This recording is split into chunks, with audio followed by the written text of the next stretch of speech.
السلام علیکم ورحمۃ اللہ وبرکاتہ۔ ان الحمد للہ نحمده ونستعینه ونستغفره ونعوذ باللہ من شرور انفسنا ومن سیئات اعمالنا، من يهده الله فلا مضل له ومن يضلله فلا هادي له، وأشهد أن لا إله إلا الله وحده لا شريك له، وأشهد أن محمدا عبده ورسوله. أما بعد فإن خير الحديث كتاب الله، وخير الهدي هدي محمد صلى الله عليه وسلم، وشر الأمور محدثاتها، وكل محدثة بدعة، وكل بدعة ضلالة، وكل ضلالة في النار. يا أيها الذين آمنوا اتقوا الله حق تقاته ولا تموتن إلا وأنتم مسلمون. يا أيها الناس اتقوا ربكم الذي خلقكم من نفس واحدة وخلق منها زوجها وبث منهما رجالا كثيرا ونساء، واتقوا الله الذي تساءلون به والأرحام إن الله كان عليكم رقيبا. يا أيها الذين آمنوا اتقوا الله وقولوا قولا سديدا يصلح لكم أعمالكم ويغفر لكم ذنوبكم، ومن يطع الله ورسوله فقد فاز فوزا عظيما. إن الله وملائكته يصلون على النبي يا أيها الذين آمنوا صلوا عليه وسلموا تسليما. اللهم صل على محمد وعلى آل محمد كما صليت على إبراهيم وعلى آل إبراهيم إنك حميد مجيد. اللهم بارك على محمد وعلى آل محمد كما باركت على إبراهيم وعلى آل إبراهيم إنك حميد مجيد. اللهم انفعنا بما علمتنا وعلمنا ما ينفعنا وزدنا علما. رب اشرح لي صدري ويسر لي أمري واحلل عقدة من لساني يفقه قولي. رب أوزعني أن أشكر نعمتك التي أنعمت علي وعلى والدي وأن أعمل صالحا ترضاه وأصلح لي في ذريتي إني تبت إليك وإني من المسلمين. اللهم انفعنا بما علمتنا وعلمنا ما ينفعنا وزدنا علما. سبحانك لا علم لنا إلا ما علمتنا إنك أنت العليم الحكيم. صدق اللہ العظیم. ہر قسم کی حمد و ثنا صرف اور صرف اللہ وحدہ لا شریک کی پاک ذات کے لیے ہے، جو ذات خالق کائنات، مالک کائنات، رب العالمین، داتا اور گنج بخش ہے. درود و سلام امام الانبیاء، سید الانبیاء، امام الرسل، خاتم النبیین، میرے اور آپ کے دلوں کی بہار جناب محمد الرسول اللہ صلی اللہ علیہ وآلہ واصحابہ وسلم کی ذات اقدس کے لیے بخشش اور رحمت کی دعائیں صحابہ کرام رضوان اللہ علیہم اجمعین، آل رسول، اہل بیت، اولیاء کرام، تابعین اعظام، ائمہ کرام اور محدثین کے لیے۔ حضرات محترم،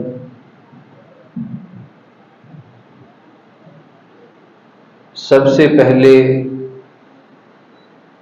تو ہم سب پر اللہ ذو الجلال کا بڑا رحم ہے، اس کا بڑا انعام ہے کہ اس نے ہمیں یہ توفیق بخشی کہ ہم اول وقت کے اندر اس مسجد کے اندر خطبہ جمعۃ المبارک سننے کے لیے آئے۔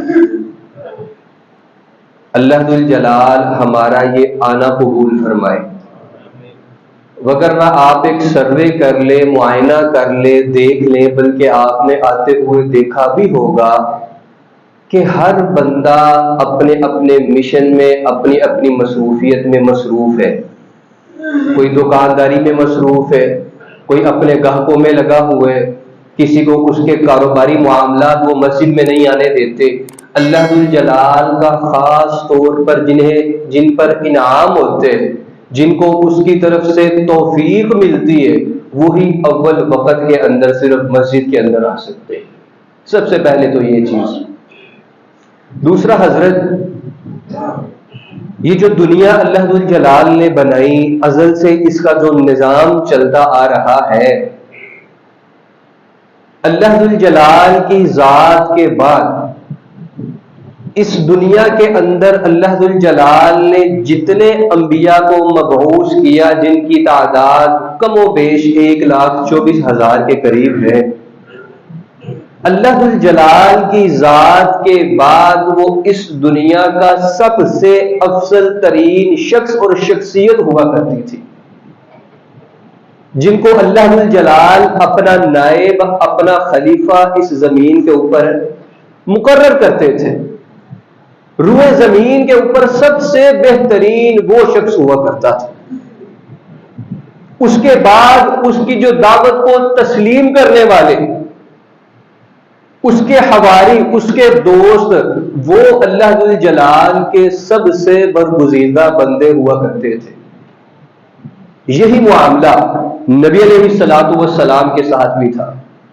آپ علیہ الصلوۃ والسلام کی موجودگی میں اللہ ذو الجلال کے سب سے زیادہ قریب اور اس روئے زمین کے اوپر سب سے زیادہ معزز افضل ترین شخصیت نبی علیہ الصلوۃ والسلام سے بڑھ کر کے کوئی نہیں تھی۔ اور ان کے بعد جو آپ علیہ الصلوۃ والسلام کے صحابہ تھے رضوان اللہ علیہم اجمعین، کہ جنہوں نے نبی علیہ الصلوۃ والسلام کی دعوت کو اس طرح تسلیم کیا، اپنی عملی زندگی کے اندر، پریکٹیکل لائف کے اندر اس طرح اس کو لے کر کے آئے، اس طرح اس کو اپنایا، اس کو فوراً عملی جامہ دیا کہ حضرت اس جیسی مثال کسی بھی نبی کے حواریوں کی، ساتھیوں کی پچھلے زمانہ میں نہیں ملتی۔ یہی وجہ ہے کہ قرآن کریم کے اندر اللہ ذو الجلال نے جو صحابہ کرام رضوان اللہ علیہم اجمعین کی تعریفیں کی ہیں، اور مجھے اور آپ کو کیا کہا، فَإِنْ آمَنُوا بِمِثْلِ مَا آمَنْتُمْ بِهِ فَقَدِ اهْتَدَوْا، کہ جس طرح میرے نبی کے صحابہ نے صحابہ ہونے کا حق ادا کیا، یاری کا فریضہ نبھایا، اور میرے نبی کا ہر وقت ہر موڑ کے اوپر ساتھ دیا، کندھے کے ساتھ کندھا ملا کر کے کھڑے رہے، میرے نبی کے پیچھے ہر وقت ان کے جو ارشادات ہوتے تھے، ان کے فرامین ہوتے تھے، ان کے جو احکامات ہوتے تھے، ان کو فوراً عملی جامہ پہنایا۔ یہ انداز صحابہ کرام رضوان اللہ علیہم اجمعین کا اتنا خوبصورت تھا، اللہ جلال فرماتے ہیں کہ یہ صحابہ میرے نبی کے تمہارے لیے کسوٹی ہے، معیار ہے، آئیڈیل ہے۔ اگر تم میں سے کوئی شخص ایمان لانا چاہتے، دین اسلام کے اوپر عمل کرنا چاہتے، اس کے احکامات کو اپنی زندگی کے اندر لانا چاہتے ہیں، تو وہ اس طرح لے کر کے آئے جس طرح میرے نبی کے صحابہ لے کر کے آئے تھے صلی اللہ علیہ وسلم رضوان اللہ علیہ اجمعین۔ یعنی انہوں نے اتنی ایک بے مثال اور عظیم الشان زندگیاں بسر کی تھی۔ آپ جس طرح انبیاء علیہم السلام کو اللہ ذو الجلال نے فضیلتوں سے نوازا ہے نا، سب کا مقام مرتبہ ایک جیسا نہیں ہے۔ قرآن کریم کے اندر اللہ ذو الجلال فرماتے ہیں تلک الرسل فضلنا بعضهم علی بعض، ہم نے بعض انبیاء علیہ السلام کو بعض کے اوپر فضیلت دی ہے، فوقیت دی ہے، ان کو مرتبہ مقام ان کا بلند رکھے۔ حضرت صحابہ کرام رضوان اللہ علیہم اجمعین کا بھی یہی معمول تھا۔ اللہ اکبر۔ آج پورے صحابہ کے آپ جس کی مرضی زندگی اٹھائیے، ہر صحابی کا ایک اپنا منفرد واقعہ، اس کی اپنی ایک الگ تھلگ دین اسلام کے لیے، نبی علیہ الصلوۃ والسلام کے لیے ہمیں قربانیاں ملتی ہیں۔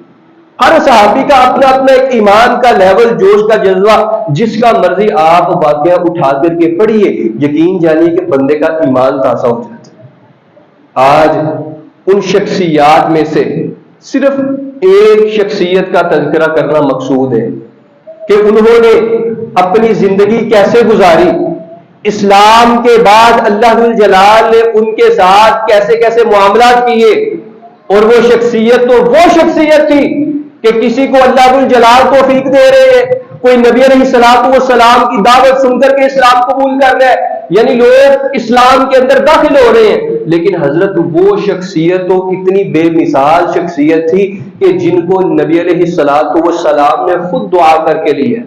اللہ اکبر۔ جن کی زبان کے اوپر اللہ ذو الجلال نے حق کا کلمہ جاری کر دیا، جن کو دیکھ کر کے کفار کیسر و کسرا کی سلطنتیں ان کی فوجیں کو لرزاتی تھی، کانپ اٹھتی تھی، اتنی شاندار شخصیت۔ میری مراد اللہ اکبر حضرت عمر بن خطاب رضی اللہ تعالی عنہ، حضرت عبداللہ بن عمر رضی اللہ تعالی عنہ بیان کرتے ہیں کہ ہم نبی علیہ الصلوۃ والسلام کے زمانہ کے اندر، آپ کے دور کے اندر، آپ کی زندگی کے اندر بعض صحابہ کو بعض کے اوپر فوقیت دیتے تھے۔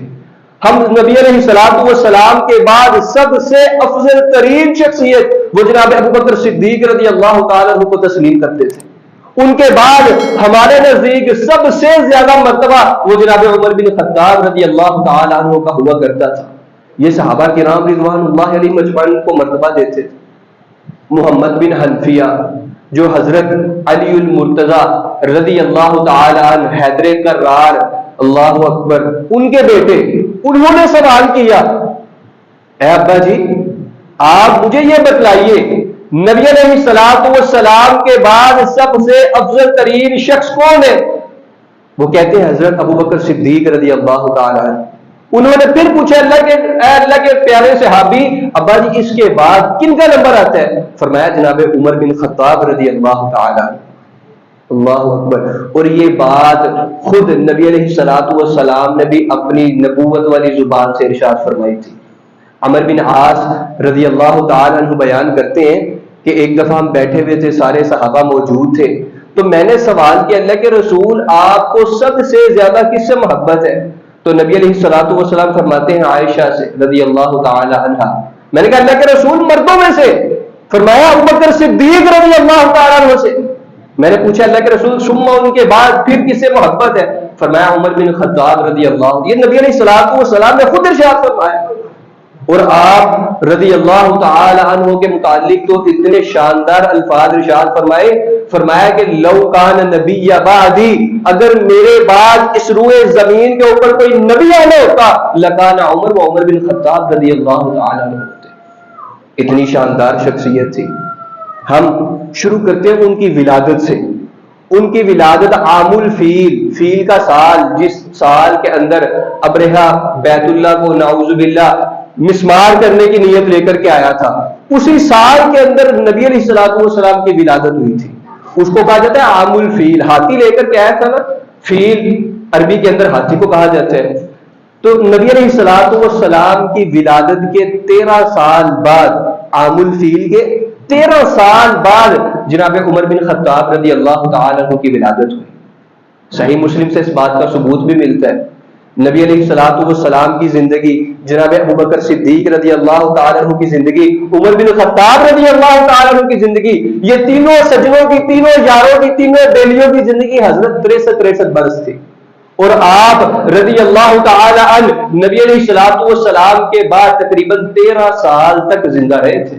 یہ اس بات کی دلیل ہے کہ آپ رضی اللہ عنہ عام الفیل کے 13 سال بعد، نبی علیہ الصلوۃ والسلام کی ولادت کے 13 سال بعد پیدا ہوئے۔ اس کے بعد آپ رضی اللہ تعالیٰ عنہ کی کنیت تھی ابو حفص. یہ کنیت خود نبی علیہ الصلوۃ والسلام نے دی تھی ان کو. وہ کس موقع کے اوپر؟ اللہ اکبر. جناب عمر بن خطاب رضی اللہ تعالیٰ عنہ بیان کرتے ہیں کہ جب بدر کا موقع تھا نا، مار کا ہونا تھا، تو نبی علیہ الصلوۃ والسلام صحابہ کو بیان کرتے ہیں، میرے پیارے صحابہ جو ہم سے لڑنے کے لیے آ رہے ہیں، قتال کرنے کے لیے آ رہے ہیں، بنو ہاشم میں کچھ لوگ ایسے بھی ہیں کہ جن کو مجبوراً لے کر کے آیا گیا ہے، زور زبردستی لے کر کے آیا گیا ہے. اگر تمہارے سامنے بنو ہاشم میں سے کوئی آ جائے اس کو قتل نہیں کرنا. میرے چچا عباس تمہارے سامنے آ جائے ان کو بھی قتل نہیں کرنا. تو حضرت ابو حذیفہ رضی اللہ تعالی عنہ وہ کہتے ہیں اللہ کے رسول اگر میرے بھائی بیٹے باپ ہم میں سے کسی کے سامنے آ جائے ہم اس کو قتل کر دیں، اور اگر بنو ہاشم میں سے ہمارے سامنے کوئی آئے ان کو ہم قتل نہ کریں. تو حضرت عمر بن خطاب رضی اللہ تعالیٰ عنہ بیان کرتے ہیں کہ نبی علیہ الصلوۃ والسلام نے مجھے کہا یا ابا حفص، اے ابو حفص دیکھ آج نبی کے چچا کو تلوار کے ساتھ قتل کیا جائے گا. فرماتے ہیں کہ یہ وہ پہلا موقع تھا، پہلا مقام تھا کہ نبی علیہ الصلوۃ والسلام نے مجھے ابو حفص کہہ کر کے بلایا، اور مجھے یہ کنیت اتنی پسند گئی کہ اس کو میں نے اپنے نام کے ساتھ جوڑ لیا. اس کے بعد حضرت اب آتے ہیں ان کے لقب کے اندر فاروق. اللہ اکبر. فاروق جو لقب ہے نا، یہ نبی علیہ الصلوۃ والسلام نے ان کو عطا نہیں تھا کیا، اور اس کے متعلق چند ایک احادیث بھی ہمیں ملتی ہیں کہ حضرت عمر بن خطاب رضی اللہ تعالیٰ عنہ خود کہتے ہیں میں نبی علیہ الصلوۃ والسلام سے پوچھا اللہ کے رسول کیا ہم حق پر نہیں ہیں؟ نبی علیہ الصلوۃ والسلام نے فرمایا ہم حق پر ہیں. تو آپ علیہ الصلوۃ والسلام نے کو حضرت عمر بن خطاب نے کہا کہ آپ نکلیے میرے ساتھ.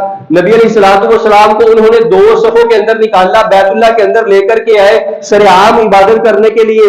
فرمایا کہ اس دن نبی علیہ الصلوۃ والسلام نے مجھے فاروق یعنی حق اور باطل میں فرق کرنے والا وہ لقب سے نوازا. یہ بھی حدیث، یہ بھی بات بالکل ضعیف ہے. اس کے بعد حضرت قبولیت اسلام کہ انہوں نے اسلام کیسے قبول کیا، اس کے متعلق بھی ہماری اس زندگی کے اندر، ہمارے اس علم کے حلقے کے اندر کچھ احادیث گردش کرتی ہیں جو ضعیف ہیں. ان میں سے سب سے پہلی جو حدیث وہ بیان کی جاتی ہے سعید بن زید کے متعلق رضی اللہ تعالی جو ان کے بہنوئی تھے، ان کے متعلق بیان کی جاتی ہے کہ وہ فرماتے ہیں کہ انہوں نے اپنے بہنوئی سعید بن زید کو اور ان کی بہن کو باندھ کر کے رکھا. انہوں نے قرآن کریم کی تلاوت سنی، سورۃ طٰہٰ کی. پھر انہوں نے کہا کہ مجھے دکھلائیے یہ کون سا کلام ہے. بہن نے کہا کہ نہیں کوئی ناپاک نہیں چھو سکتا. یہ سارا قصہ بیان کیا جاتے ہیں، اس کا صحیح احادیث کے ساتھ کوئی تعلق نہیں ہے. نہ یہ جناب عمر بن خطاب رضی اللہ تعالیٰ عنہ کے اسلام قبول کرنے کی کوئی صحیح واقعہ ہے. صحیح واقعہ کہ اللہ اکبر جو امام بخاری رحمہ اللہ اپنی صحیح کتاب کے اندر باب اسلام عمر بن الخطاب اس کے تحت جو لے کر کے آئے ہیں، صحیح واقعے کے اندر سب سے پہلی جو چیز آتی ہے وہ حضرت نبی علیہ الصلوۃ والسلام کی دعا. آپ علیہ الصلوۃ والسلام نے کیا دعا کی تھی؟ اللہم اعز الاسلام، اے اللہ اسلام کو قوت بخش، تقویت دے، بأحب هذین الرجلین، ان 2 آدمیوں کا نام میں تیرے سامنے رکھنے لگا ہوں جس کو تو پسند کرتا ہے، تو ان دونوں میں سے کسی ایک کو اسلام کی دولت سے مالا مال کر دے. اور وہ 2 نام نبی علیہ الصلوۃ والسلام نے کس کس کے رکھے؟ ایک ابو جہل کا، دوسرا عمر بن خطاب کا. اور اللہ ذو الجلال نے چناؤ کس کا کیا؟ محبت کس کے ساتھ تھی؟ ابن خطاب کے ساتھ. یہ ایک تو سب سے پہلے یہ صحیح حدیث کہ نبی علیہ الصلوۃ والسلام کی دعا. دوسرے نمبر پر جو حضرت عمر بن خطاب رضی اللہ تعالیٰ عنہ خود بیان کرتے ہیں، کہتے ہیں کہ جن کو لوگ دور جاہلیت کے اندر پوجا کرتے تھے بتوں کو، میں ان کے پاس لیٹا ہوا تھا، ایک بندہ ایک بچڑا لے کر کے آیا، اس نے ان بتوں کے سامنے اس کو ذبح کیا. تو میں نے ایک بڑی زوردار چیخ سنی، آواز سنی. آواز کیا کہہ رہی تھی؟ اللہ اکبر، اے امر النجی فصح بلیغ او کما قال، کہ اے او دانا آدمی، ایک عجیب معاملہ ظاہر ہوا ہے. ایک بندہ یہ دعویٰ کرتا ہے کہ اللہ ذو الجلال کے علاوہ کوئی معبود پر حق نہیں ہے. کہتے ہیں کہ یہ آواز آئی دوبارہ، پھر وہی چیخ. جب میں نے سنی نا میں اٹھ کر کے بیٹھ گیا اور میں نے اپنے دل کے اندر یہ ارادہ کر لیا کہ میں اس کا پتہ ضرور لگواؤں گا. ایک تو حضرت ان کا ایمان کو تلاش کرنا، اس آواز کی وہ جو آواز کے اندر الفاظ تھے ان کا دل کے اندر اترنا. دوسرا نبی علیہ الصلوۃ والسلام کی حدیث. یہ دو مین اسباب تھے حضرت عمر بن خطاب رضی اللہ تعالیٰ عنہ کے اسلام قبول کرنے کے. اب بالکل اختصار کے ساتھ بڑی شاندار زندگی گزاری, اتنی شاندار زندگی گزاری, کہتے ہیں کہ ہم اسلام سے پہلے ایک ذلیل ترین قوم ہوا کرتے تھے. فَأَعَزَّنَا اللَّهُ بِهَذَا الدِّينِ, اللہ ذو الجلال نے اس اسلام کے ذریعے ہمیں عزت دی, ہمیں قوت بخشی. کتنی عزت دی جب امیر المومنین بنے, کتنی بے مثال زندگی گزاری. اس کا بھی حضرت چند ایک جو جھلکیاں وہ آگے جا کر کے بیان کریں گے. اس سے پہلے ہم ان کی فضیلت کے اوپر آتے ہیں کہ وہ کیسی شخصیت تھی. نبی علیہ الصلوۃ والسلام ان کے متعلق فرماتے ہیں کہ اگر میری امت کے اندر کوئی ایسا شخص ہوتا جس کی طرف الہام کیا جاتا ہے, الہام سے کیا مراد کہ اللہ ذو الجلال اس کی زبان کے اوپر حق کلمہ جاری کرتے ہیں.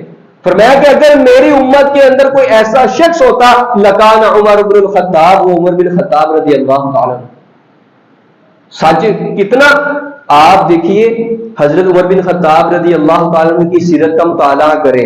ان کی سیرت کے اندر سے ہمیں بے شمار ایسے واقعات ملتے ہیں جو اوپینین ان کا ہوا کرتا تھا, جو وہ مشورہ دیتے تھے رسول اللہ صلی اللہ علیہ وسلم کو, اللہ ذو الجلال اس کو وحی بنا کر قرآن کریم میں نازل کر دیتے تھے. اللہ اکبر. اس کی چند ایک مثالیں. ایک دفعہ نبی علیہ الصلوۃ والسلام کے ساتھ بیٹھے ہوئے بیت اللہ کے اندر, آپ علیہ الصلوۃ والسلام کو کیا کہتے ہیں, اللہ کے رسول میرا دل کرتا ہے یہ جو مقام ابراہیم ہے نا, ہم ادھر 2 رکعت نماز پڑھا کریں. تو اللہ ذو الجلال نے حضرت کیا فرمایا, وحی آ گئی, وَاتَّخِذُوا مِن مَّقَامِ إِبْرَاهِيمَ مُصَلًّى, مقام ابراہیم کو تم جائے نماز بنا لو, ادھر 2 رکعت نماز ادا کیا کرو. اللہ ذو الجلال نے وحی بنا کر نازل کر دی. اور یہ جو پردے کے احکامات ہیں یہ بھی سیدنا عمر بن خطاب رضی اللہ تعالیٰ عنہ کی خواہش کے مطابق تھے. نبی علیہ الصلوۃ والسلام کے پاس آئے, آ کر کے کہتے ہیں اللہ کے رسول ہماری جو مائیں ہیں ان سے طرح طرح کے لوگ سوال کرتے ہیں, اندر کوئی اچھا بھی ہوتا ہے, کوئی برا بھی ہوتا ہے, کوئی مسلم غیر مسلم, سارے آ کر کے سوال کرتے ہیں. تو میرا یہ جی چاہتا ہے کہ وہ پردہ کیا کرے, وہ ایک پردے کے اندر, ایک حجاب کے اندر, ایک چادر کے پیچھے سے ان کے سوال سنے اور ان کو جواب دیا کرے. اللہ ذو الجلال کو اتنی بات پسند آئی, اللہ ذو الجلال نے وحی بنا کر نازل کر دی, وَإِذَا سَأَلْتُمُوهُنَّ مِن وَرَاءِ حِجَابٍ, کہ جب بھی تم میں سے کوئی ایک دوسرے سے سوال کرے گا وہ پردے کے پیچھے سے کرے گا. یہ پوری امت محمدیہ کی جتنی بھی خواتین ہیں اللہ ذو الجلال نے سب کے لیے ان کے ایمان کا ایک حصہ مقرر کر دیا. پیچھے حضرت خواہش کس کی تھی, جناب عمر بن خطاب رضی اللہ تعالیٰ عنہ. ایسے ہی جو شراب کی حرمت ہے اس کے پیچھے بھی خواہش جناب عمر بن خطاب رضی اللہ تعالیٰ عنہ کی تھی. جب اسلام نیا اس کو ترویج ہونے لگی, پھیلنے لگا مدینہ کے اندر, اب نماز جب فرض ہو گئی تو اب موقع تھا کہ لوگوں کو نماز کے لیے بلایا کیسے جائے. تو اللہ ذو الجلال نے خواب 2 لوگوں کو دکھلائی جن کے اندر ان کو اذان کے کلمات بتلائے گئے. ان میں سے ایک سعید بن زید ان کے بہنوئی تھے, دوسرا ان میں سیدنا عمر بن خطاب رضی اللہ تعالیٰ عنہ تھے. جب غزوہ بدر ہوا نا, غزوہ بدر کے اندر 70 ان کے بڑے بڑے کفار وہ مارے گئے. 70 ان کے بڑے بڑے کفار جرنیل جو سرگنا تھے کافروں کے, ان کو گرفتار کر لیا گیا. اب جب ان کو پکڑ کر لے کر کے آئے, گھسیٹتے ہوئے لے کر کے آئے, نبی علیہ الصلوۃ والسلام نے صحابہ کی کابینہ کو بلا لیا, مشورہ ہونے لگے. اللہ اکبر, ان کے ساتھ کیا کر رہے ہیں آپ, اللہ اکبر. ابو بکر صدیق رضی اللہ تعالیٰ عنہ کیا کہتے ہیں, اللہ کے رسول ابھی اسلام نیا ہے, ابھی اسلام کا بول بالا نہیں ہوا, ابھی ہم بڑھے ہیں, ہماری ضروریات بڑی ہیں, ابھی یہ پہلی جنگ پہلا مار کے ہمارا آگے بڑی جنگیں لڑنی ہے. ہمیں چاہیے کہ ہم ان کے جو رشتہ دار ہیں, جو ان کے جاننے والے ہیں, ان کے جو عزیز و اقارب ہیں, ان سے فدیہ لیں اور ان کو جانے دیں. اچھا, یہ حضرت نے اپنا مشورہ دے دیا ابو بکر صدیق رضی اللہ تعالیٰ عنہ نے.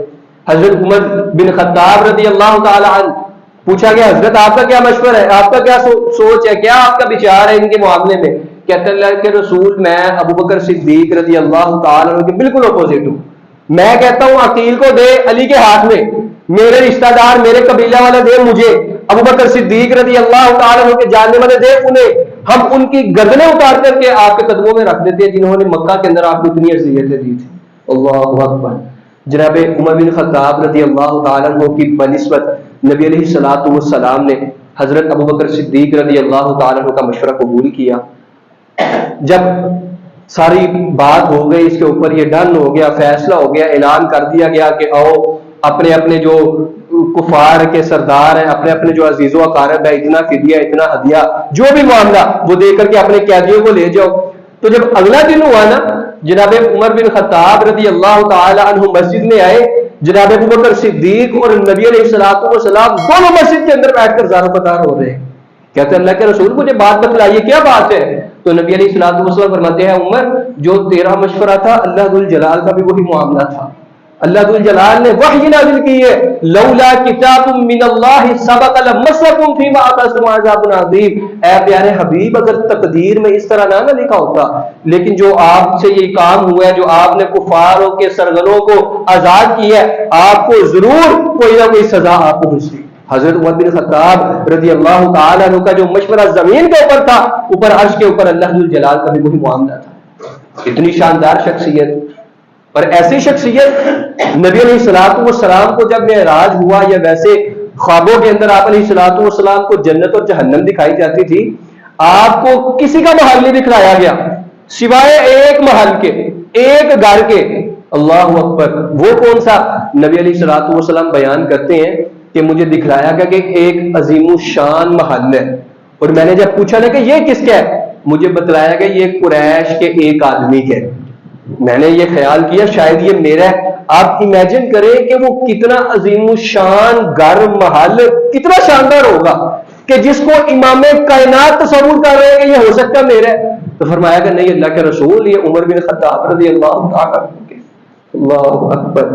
جب اگلے دن ملاقات ہوئی نا عمر بن خطاب رضی اللہ تعالیٰ عنہ سے، تو کہتے ہیں عمر میرا بڑا جی چاہتا تھا کہ میں اس گھر کے اندر، اس محل کے اندر داخل ہوں اور دیکھوں، لیکن مجھے تیری غیرت نے روکے رکھا ہے۔ تو رو پڑے، کہتے ہیں اللہ کے رسول کیا میں آپ کے اوپر غیرت کھاؤں گا؟ آپ نے جانا تھا، دیکھنا تھا یہ حضرت وہ شخصیت کہ جس کو اللہ ذو الجلال نے اتنا شرف اور اتنی عظیمت اور اتنی فضیلت اور برتری بخشی۔ آپ جگہ جگہ اس دنیا کے اندر، جگہ جگہ، گاہے بگاہے، مقام بے مقام ان کو جنت کی خوشخبریاں ملا کرتی تھی۔ ابو موسیٰ اشعری غالباً رضی اللہ تعالیٰ عنہ بیان کرتے ہیں کہ میں نبی علیہ الصلوۃ والسلام کے ساتھ نا ایک باغ کے اندر تھا۔ نبی علیہ الصلوۃ والسلام بیٹھے ہوئے تھے، باہر دروازے کے اوپر دستک ہوئی، دستک دینے والے نے دستک دی، اور نبی علیہ الصلوۃ والسلام کہتے ہیں کہ جاؤ اجازت دو اسے اندر آنے کی، اور جو بھی ہو اس کو جنت کی خوشخبری دو۔ کہتے کہ میں گیا، میں نے دیکھا کہ ابوبکر صدیق رضی اللہ تعالیٰ عنہ تھے۔ میں نے کہا کہ زبان نبوت سے، نبوت والی زبان سے، کہ جس کو کفار بھی تسلیم کرتے ہیں کہ ہم نے آپ کو جب بھی پایا سچا پایا ہے، اس زبان نے آپ کو جنت کی خوشخبری دی ہے۔ اللہ اکبر!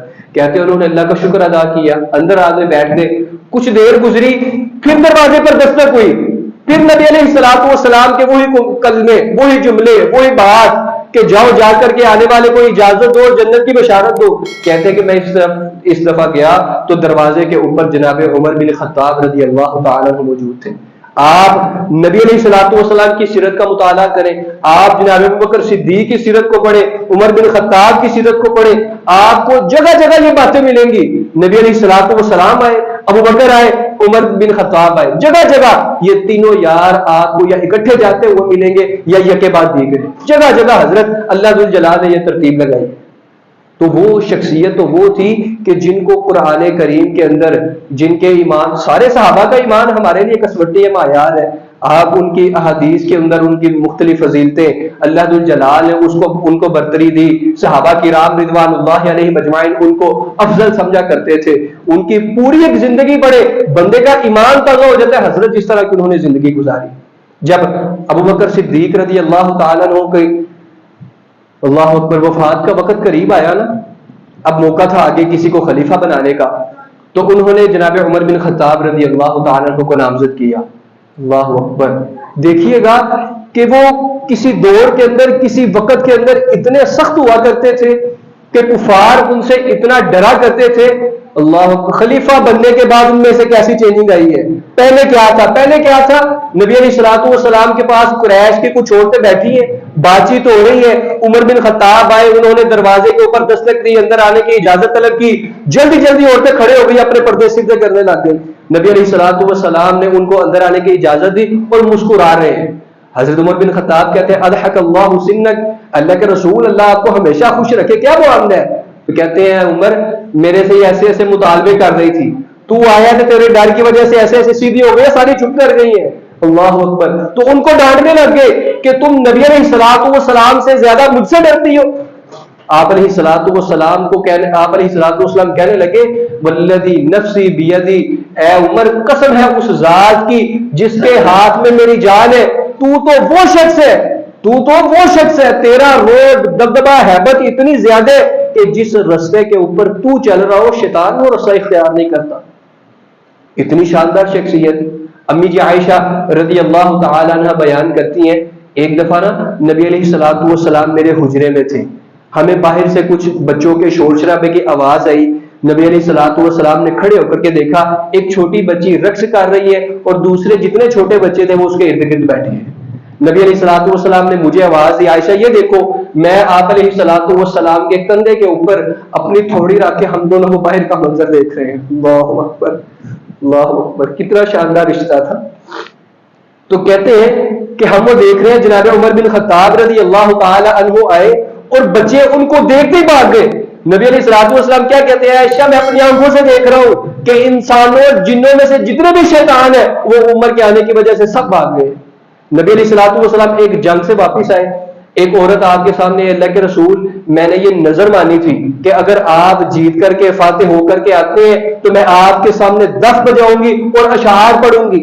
نبی علیہ الصلوۃ والسلام نے فرمایا اگر تو نے واقعی نظر مانی تھی تو یہ کام کر لے ورنہ تجھے اجازت نہیں ہے۔ اس نے نظر مانی تھی، دف بجانے لگ گئی۔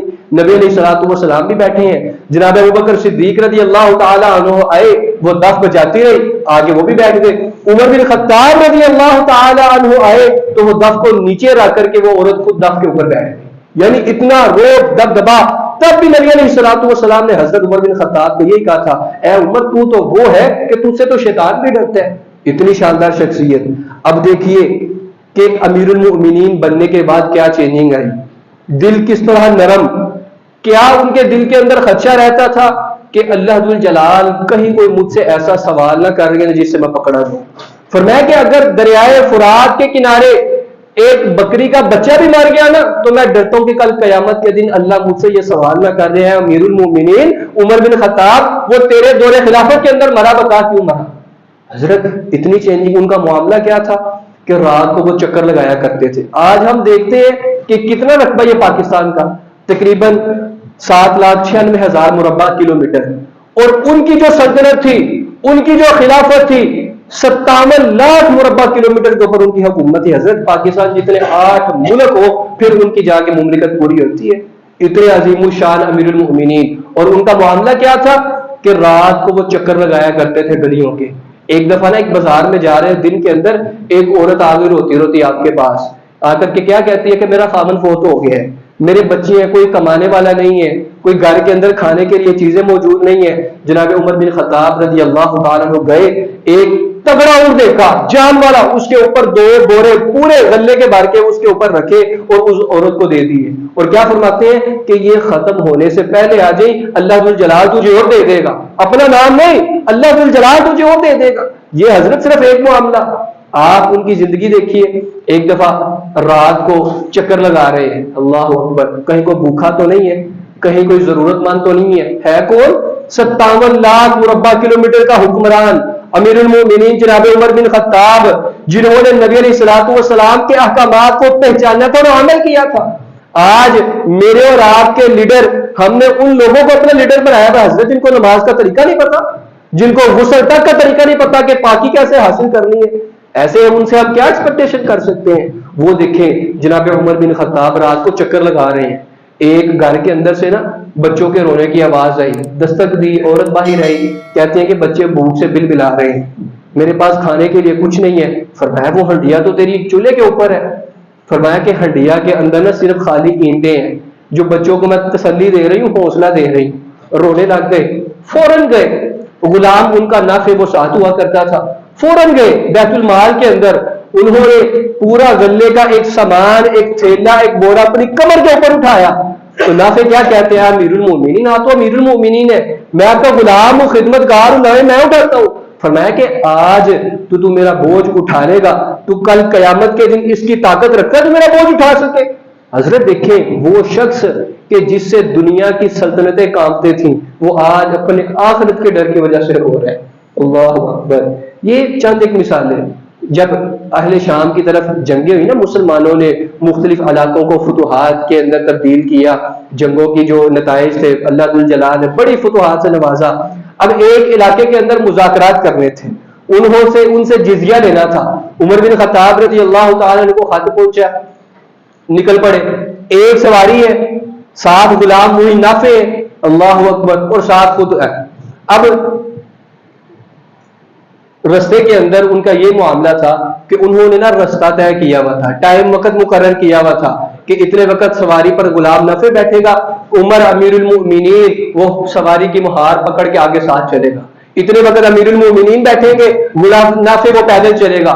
جب ان لوگوں تک پہنچے جن کے ساتھ مذاکرات کرنے تھے، جو دنوں سے امیر المؤمنین کا انتظار کر رہے تھے، تو اللہ کی کرنی ایسی ہوئی، سواری پر بیٹھنے کی باری نافع کی تھی، غلام کی تھی۔ تو حضرت سب نے دیکھا وہ واحد ایک ایسا امیر المؤمنین تھا جس کا غلام وہ سواری پر تھا، اور وہ خود مہار پکڑ کر کے پیدل ان کے ساتھ بات چیت کرنے کے لیے آیا۔ اللہ اکبر۔ اور ان کی وقت شہادت کے تو وہ متلاشی تھے، وہ جگہ جگہ اللہ ذوالجلال سے شہادت کی دعا کیا کرتے تھے۔ شہادت ان کی کیسے ہوئی؟ اللہ اکبر، فجر کی نماز کے اندر۔ ان کا معمول کیا تھا؟ بیان کرتے ہیں صحابہ کہ جب وہ فجر کی نماز کے لیے پڑھانے کے لیے کھڑے ہوتے نا، تو صحابہ کی صفیں سیدھی کروایا کرتے تھے۔ جب تک خلا ختم نہیں تھا ہوتا وہ نماز شروع نہیں تھے کرتے۔ وہ ابو لولو فیروز ایک لمبا واقعہ انشاءاللہ بیان کرتا ہوں، وہ ممبر کے پیچھے چھپا ہوا تھا نماز شروع ہونے سے پہلے۔ جب انہوں نے نماز شروع کی، حضرت عمر بن خطاب رضی اللہ تعالیٰ عنہ کی یہ روٹین ہوا کرتی تھی کہ اکثر اوقات وہ فجر کے اندر سورۃ نحل کی تلاوت کیا کرتے تھے۔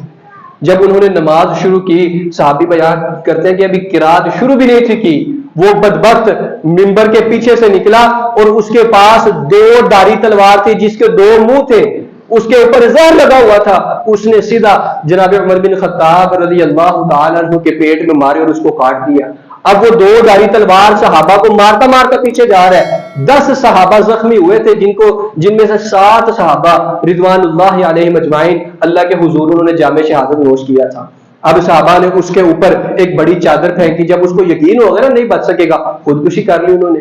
اب ان کی طبیعت کیسی تھی، ان کی کیفیت کیسی تھی؟